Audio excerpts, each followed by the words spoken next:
In the aftermath of our tragedy and losing a child, it's a hard thing to say that God did bring goodness out of it. And that can be confusing. That is a paradox. God is loving. He allowed evil to touch my life, and yet there was, in his goodness, there was joy that came in the aftermath from that situation. He can take a situation and turn it into something that is used for good. Has God ever brought goodness from your tragedy? This is Heart of the Father. I'm Brian West, and this is finally the video, the Joseph paradox. I've mentioned this in several of my other videos, and I've been looking forward to talking about this because it's a paradox. Paradoxes to me are interesting because they're puzzles that almost can't be solved. You're lacking in some perception in order to solve it. But really, I say it's a paradox, but the paradox is kind of solved when you look at God's sovereignty and the fact that he had a plan, he has a plan, and he actually is ensuring that the plan is taking form. Oh, in the moment, it can be very, very difficult to process how certain events can be a testimony to the fact that God is still perfect in love, particularly when we observe the occurrence of evil things or tragedy. So the Joseph paradox really simply is looking at the life of Joseph in the book of Genesis. And a lot of you know this, as believers will know this, but I'm just going to walk through it very briefly for anyone who's a little bit unfamiliar with it. So the Joseph paradox really is that's what I call it. I call it the Joseph paradox, but it's the story of Joseph. Joseph was the youngest in his family of brothers. The youngest of his brothers. He had many brothers, and he also had a special gift. At the time, he was the favorite son of his father. The favorite son, the youngest and the favorite. And his brothers saw this, and they didn't like that. They could see it. It was overt. It was obvious, and it gave them jealousy. Well, Joseph also had another very interesting spiritual gift. He had dreams, and he could interpret them from a very early age. What's interesting is that the Lord revealed to him dreams that pointed to something that would happen in the distant future. And he told these dreams to his father and his brother. And the two dreams that I'm speaking of, I won't get into exactly what they were, but he interpreted them and told his brothers and his father the interpretation, which was this: one day I will have a lot of authority, and you, my brothers and my father, will actually be under my authority. So you can imagine, they knew him to have this gift, and they're telling him this. The brothers were already a bit jealous of him. So this caused a lot of problems, and eventually was really the thing that facilitated this a life of suffering for Joseph. Him just being honest about a dream that he had, that God gave him. And it's important to mention that because this is really where the paradox begins. God gave Joseph a dream about the distant future that would happen, but could only happen as a result of an evil that Joseph would be exposed to, and that hadn't even happened yet. In other words, God knows all things. God knew that there would be complications, surprise complications during labor for my son. He knew that was going to happen. And I didn't get a warning that I know of. And it could be for a variety of reasons that I've accepted. The point is that he allowed it to happen. And based on this dream, he allowed Joseph to see the distant future did not tell Joseph about the evil that was going to happen, and did not tell Joseph that that distant future would only happen if he experienced this evil. But he gave him that vision. He gave him that dream. We'll come back to why. And I also want to point out that the Lord gave me a vision for my future years and years ago. He anointed David king over Israel when he was a boy, that he would become king of Israel. None of those things would not happen, did not happen until they were exposed to these tragedies and trials of life. So, here's Joseph, and he is talking about his dreams. And one day, all his brothers are out with him, and they see a slave trade caravan going by, and they talk about to themselves, we really don't like this brother of ours. He's causing us a lot of problems, and we don't really want to be under his authority if that's true. Whatever their decision making was, the Bible says in the book of Genesis that it was very clear. They tore his very special coat that his father gave him, very special coat, and they sold him into slavery. And Joseph rode off as a slave against his will while his brothers watched, and was taken away from his home. And this began his journey. And we read his journey in the book of Genesis, that he ultimately ends up going and becoming a slave to someone's, well, again, I won't get into the details, but a slave into someone's house who has strong authority. And he does really well. He continues to, even in the midst of his situation, he continues to lean on God. And everyone knew that God was with him, because he had favor in everything that he did. And so we know that he continued to lean heavily on God during these times. After that, he encountered another evil situation where he was exposed to a woman who lied about him and lied about his character. And as a result, he was thrown in prison. He was imprisoned for years. And while he was in prison, he continued to lean on the Lord.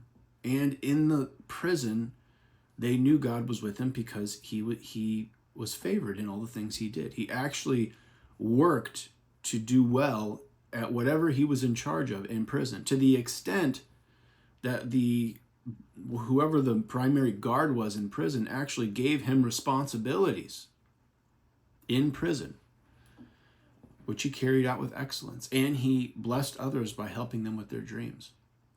And that was through that it led to to the way in which he was eventually freed, and an opportunity, a very unusual moment that happened, in that the Pharaoh of all of Egypt started having dreams that could only be interpreted by Joseph. So he called him. Joseph interpreted his dream. Pharaoh was blown away and believed in the God of Joseph, and put him in charge of all of Egypt, second only to the Pharaoh. Joseph was effectively Pharaoh over all Egypt, except, the actual Pharaoh. He was in charge of everything, all the administration of all things.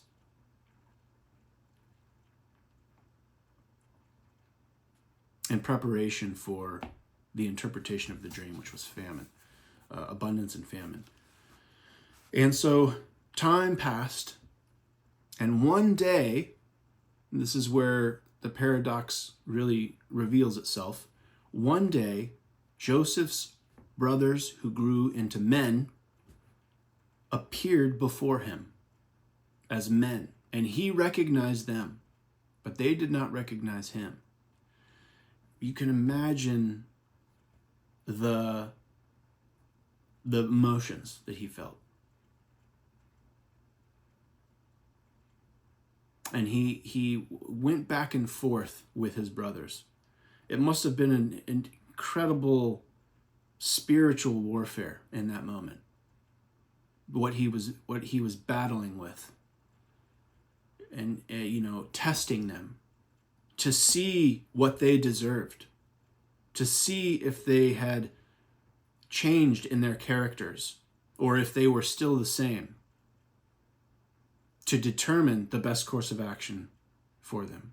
And by the end of his testing of his brothers, he determined that they had changed and that they did feel guilt, and that the testing that they were experiencing from Joseph, they told him to his face, was a result of what they did to their younger brother Joseph when they were younger. And Joseph, filled with compassion, broke out and just sobbed to them. He sobbed to them, and he said to them in Genesis 50:20, "As for you, you meant evil against me, but God meant it for good, to bring it about that many people should be kept alive, as they are today."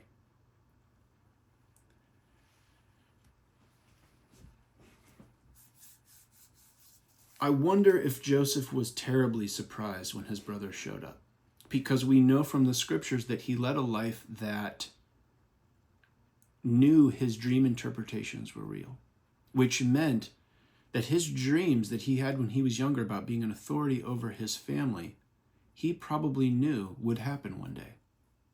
So he probably had time to process what he would do, how he would do it, and then when it finally was fulfilled, how he would respond.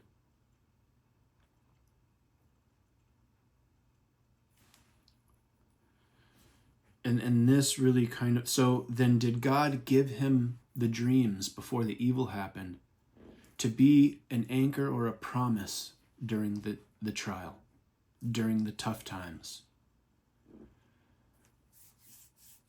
Only God knows. But we see this paradoxical situation where a person who's loved by God, favored by God, is exposed to evil and tragedy and suffering. One of the things I say in my other video is comparing apples to oranges, and how you can't really do it. You can't do it. It goes without saying that in the aftermath of tragedy, there's a different reality, a different trajectory. It was actually my video on trajectory, kind of the follow-up to Aftermath as a Father Part 2. But I talk about how you're forever changed, and life, the reality you lived in, is forever changed. So the fact that new things happen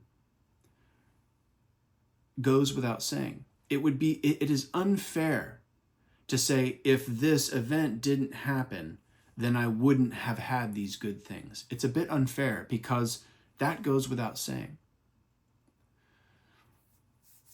When I say we have a dog that we still have, Happy Chappy, never would have got him if we didn't experience our tragedy. If I say I have another son who there's a probability he wouldn't be here if it wasn't for the timing of the tragedy.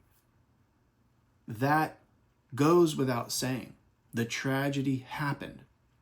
But what God does, and what God did in the aftermath and through it, any goodness, any joy, any redemption, any favor, any hope, any peace, that's because God is working. And if you're not seeing that yet, hold on. The Lord is working. This is the Joseph paradox, is this notion that God did not author the tragedy, but he knew it was going to happen. Yes, that's a sovereign, omnipotent God. And he did not approve, but he did allow it. And it's in the aftermath of that in his in his sovereignty that he's able to bring beauty from ashes.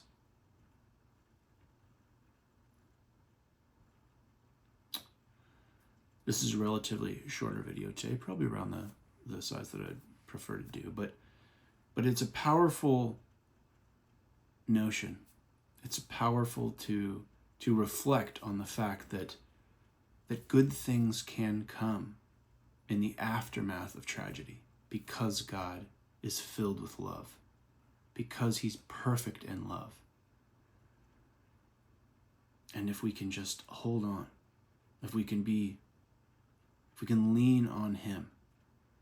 You know, there's this pastor friend of mine that I was speaking to, and he was telling me about a story about a ministry that he's part of in rural part of Africa. I don't remember which country, but he was saying that the pastor who was there was going to be delivering a sermon, and the local translator was trying to understand the word faith.